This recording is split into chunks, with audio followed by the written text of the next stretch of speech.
At 6:15 a.m., my alarm went off. I rolled over, hit the button, and went back to sleep. When Colin came downstairs at 7, the kitchen island was bare. No espresso, no oats, no perfectly poached eggs. He stopped in his tracks for 2 seconds. Above his head, no breakfast today? Well, at least it saves me the routine. He grabbed his car keys and walked out the door. He didn't even ask if I was feeling okay. I stood by the second-floor window, watching his sleek black Audi pull out of the driveway. Usually, I would run out to the porch in my robe to wave and tell him to drive safely. Today, I stayed behind the glass. He didn't look back. At noon, I didn't send him a text. I used to send at least 5 texts a day. Did you eat lunch? Are you slammed today? I miss you. Looking back, his replies were always identical. Yeah, fine, busy. I unlocked my phone and sent a message to Roxy instead. Roxy, call Craig at the Mercer Gallery. Let's talk about the solo exhibition. 3 seconds later, Roxy replied with a wall of exclamation points. Summer, you finally woke up. Craig has been waiting on standby for 8 months for this. I smiled. A real smile, not the plastic one I wore for Colin. That afternoon, I drove across the river to the West End. I wasn't grocery shopping. I wasn't running errands for the house.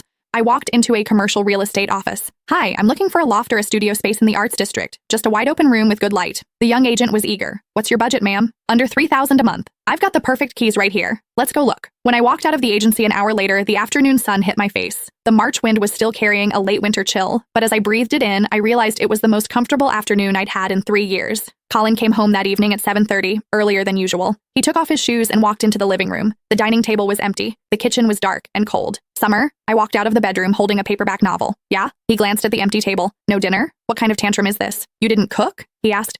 No, I was a bit tired today. Didn't have the energy, I said, my tone incredibly flat. There's some frozen ravioli in the freezer. You can boil it yourself. Colin stared at me. Whatever. If she wants to be lazy for a day, let her be lazy. He walked into the kitchen. I heard the faucet turn on, then off, the metallic clatter of a pot hitting the stove grate. For the first time in 3 years, he was boiling his own dinner. I turned a page of my book. I felt no pity, no guilt. I only felt that I should have done this 1,000 days ago. A week passed. I didn't wake up at 6. I didn't send the 5 daily texts. I didn't rush to the door to take his briefcase, pour his water, and present a plate of sliced fruit the second he walked in. I stopped asking if he was tired or what he wanted for dinner. The change in our dynamic was massive, but Colin's reaction was minimal. For the first 3 days, his subtitles read, "Finally, some quiet. It's actually nice that she's not hovering. Did she read some dumb magazine article about giving men space? Whatever. I don't care." He actually seemed relieved. I watched those subtitles drift through the air, and a cold smirk tugged at the corner of my mouth.